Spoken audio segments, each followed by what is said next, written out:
Bonjour. Alors, dans le cadre des intoxications aux métaux, voici venu le plomb. C'est un métal toxique pour l'organisme qui peut être ingéré, inhalé ou passé à travers la peau. Le saturnisme est la maladie d'intoxication au plomb, qu'elle soit aiguë ou chronique. Le seuil légal de dangerosité est de 50 microgrammes par litre de sang. Jusqu'en 1976, il était de 400 microgrammes. Mais ils se sont aperçus que les dégâts sur le cerveau et la cognition apparaissaient déjà bien avant le seuil de 400. Où le trouver? Il est présent dans les peintures des logements construits avant le 1er janvier 1949. Sa forme la plus toxique est le carbonate de plomb, ou céruse, qui était utilisé beaucoup à cette époque. Ces peintures au plomb se retrouvaient donc dans les murs, le plafond, les huisseries, les plaintes des logements. On le trouve également dans l'eau de boisson qui provient de robinets raccordés à un réseau de canalisation en plomb. En effet, le plomb est un métal facile à mettre en forme et il a servi à la fabrication de tuyaux pour les arrivées d'eau. Les activités industrielles ou minières rejetant du plomb comme les fonderies, les casses automobiles, les recyclages de batteries, artisanales émaillées avec des sels de plomb contenant platagine ou d'étain décoratif contenant du plomb. Mais là, c'est devenu assez rare. Certaines activités nécessitant la manipulation de produits contenant du plomb, alors la restauration de vitraux, travail dans une fonderie, fabrication d'objets émaillés. Et lors de la fréquentation de stands de tir, et oui, le plomb provient des balles des armes à feu qui se désintègrent en partie dans les canons de l'arme. Alors là, attention aux enfants qui accompagnent les adultes dans ces lieux, parce que entre 2015 et 2018, un enfant sur deux était dépisté dans ce contexte avec une plombémie supérieure ou égale à 50 microgrammes par litre. Se rappeler que c'est le seuil de dangerosité. Et puis vient le tabagisme passif, exposition des enfants à la fumée. La liste est non exhaustive. Alors aujourd'hui, je vais vous parler du plomb dans les peintures et les bâtiments. Ceci concerne les anciens bâtiments.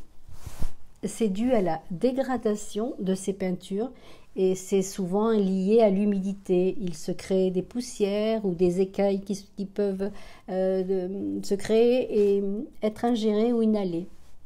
Les enfants sont les plus exposés du fait de leur comportement naturel. Ils marchent à quatre pattes, ils jouent sur le sol, ils prennent tout ce qu'ils trouvent et qu'ils le mettent à la bouche. Alors à ce moment-là, quand ce sont des écailles de peinture, aïe aïe aïe, attention. Cela peut avoir des effets néfastes sur l'organisme. Mais cette intoxication peut survenir aussi lors de la réalisation des travaux de ces anciennes maisons qui ont été peintes et repeintes.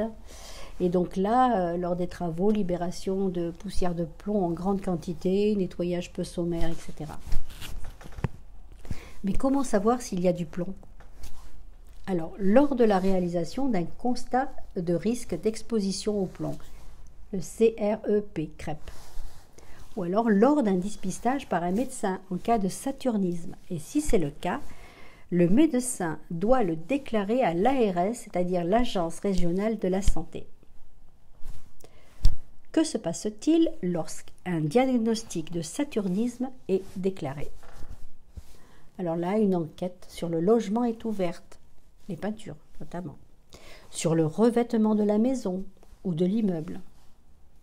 Dans ce cas, le résultat de l'enquête est envoyé au préfet qui informera le propriétaire ou le locataire de l'obligation d'effectuer des travaux.